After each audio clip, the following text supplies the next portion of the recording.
Hello guys, good morning, good morning. Turbo ng Montero Sport, babakbakin natin.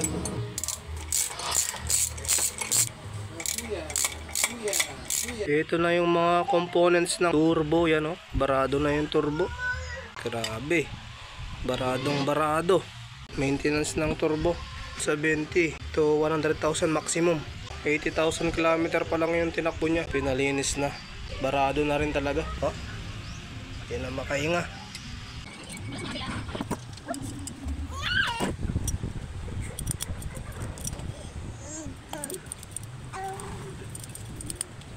Guys, assemble tayo na turbo ng Montero Sports 4N15 third generation.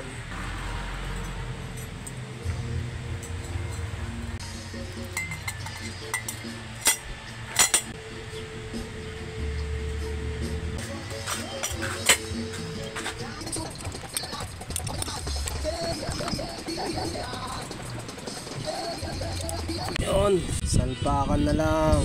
Turbocharger. Tignan natin yung turbo actuator nya kung umaandar. Sige nga sir.